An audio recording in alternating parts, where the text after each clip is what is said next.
홈팀 도쿄베르디 포메이션은 3-4-3이며 소메노는 전방에서의 유연한 침투와 마무리 타이밍이 예리하다. 사이토는 측면 돌파와 크로스 완성도에서 안정감을 더하며 빌드업 전환 시 중요한 연결고리 역할을 수행한다. 모리타는 중원에서 수비 커버와 전방 압박을 동시에 책임지며 경기 밸런스를 잡아준다.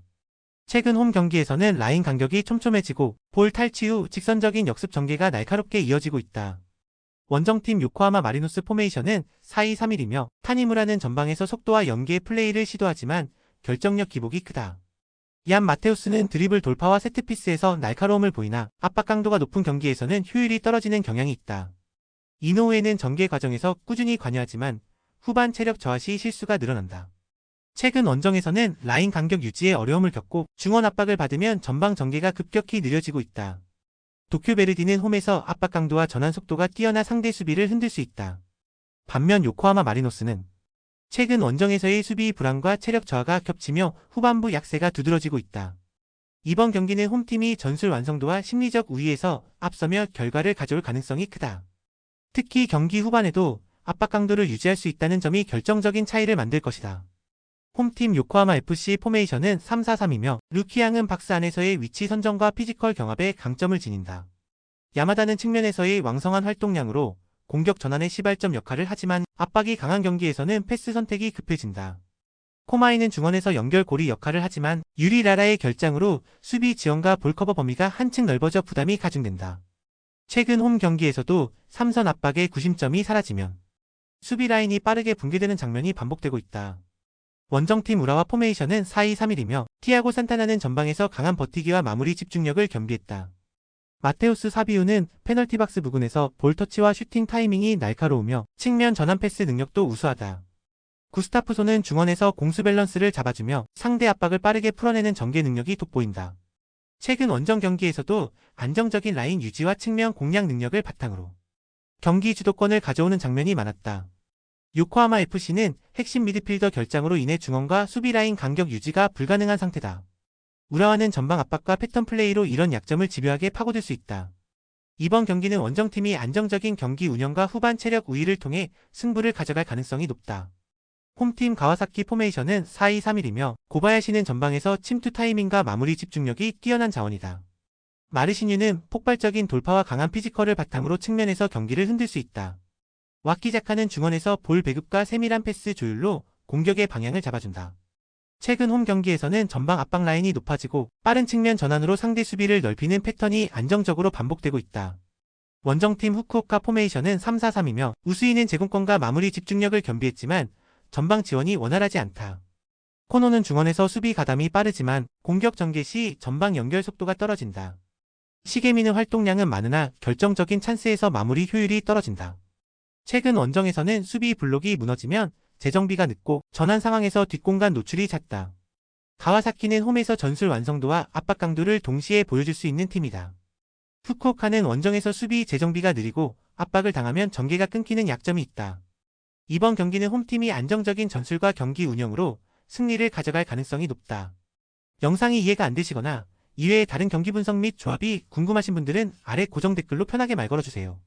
스포츠 베팅 정말 어렵습니다. 혼자서 하기 쉽지 않아요. 서로서로 좋은 건 공유하며 다같이 재밌고 건강하게 스포츠 베팅합시다. 홈팀 울산 포메이션은 3-4-3이며 에릭 루빅 손보야니치가 전방 라인에서 공격 전개를 책임진다.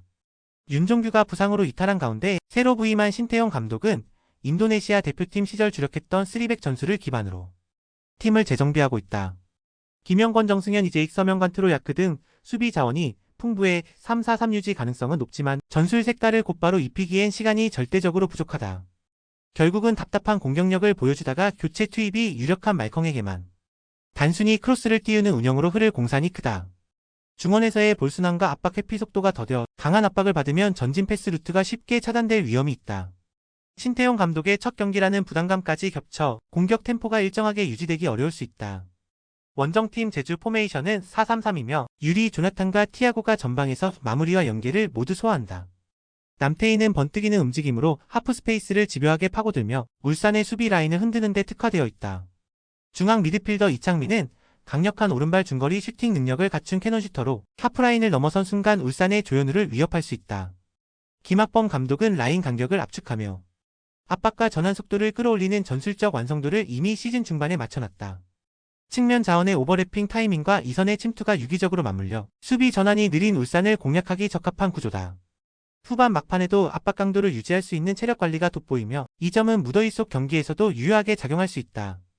울산은 감독 교체 직후로 전술 적응 시간이 부족하고 윤종규 부상과 단조로운 공격 패턴이 약점으로 작용할 수 있다.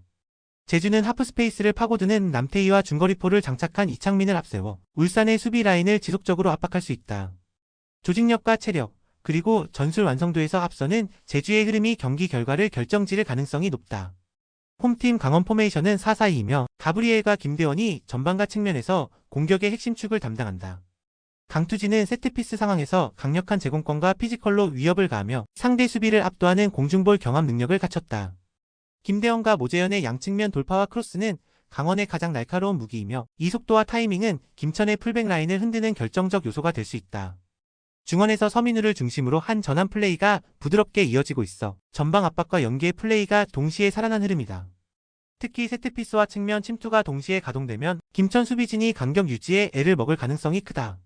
원정팀 김천 포메이션은 4-4-2이며 박상혁, 이동경, 김승섭이 중심이 되는 국내 선수 위주의 군인팀이다. 외국인 용병을 활용할 수 없는 특성상 피지컬과 개별 돌파력에서 약점을 드러낼 수 있다. 이정택과 김강산이 센터백 라인에서 버티고 있지만 강투지와 같은 장신 피지컬형 자원의 제공권을 90분 내내 제어하기엔 부담이 크다. 중원에서는 압박 타이밍이 다소 늦어 강원의 빠른 전환 플레이를 효과적으로 차단하지 못할 위험이 있다. 측면 수비가 넓게 벌어지는 순간 강원의 윙 자원들에게 공간을 내주는 장면이 반복될 가능성이 있다. 강원은 높이와 속도, 그리고 결정력까지 3박자가 갖춰진 상태다. 김대원, 모재현의 측면 돌파와 강투지의 세트피스 제공권은 김천 수비진에게 90분 내내 부담을 줄 것이다. 김천은 전술적인 대응보다 체력과 제공권 싸움에서 밀리며 경기 후반에는 더 큰 어려움을 겪을 수 있다. 전체적인 경기 흐름은 강원이 초반부터 주도권을 가져가는 그림이 유력하다.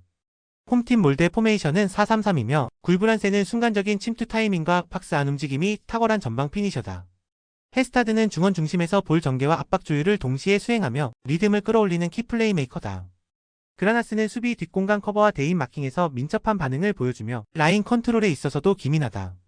몰대는 최근 홈 경기에서 점유율 장악력이 급격히 회복되었고 강한 전방 압박으로 상대의 첫 터치를 계속 끊어내고 있다.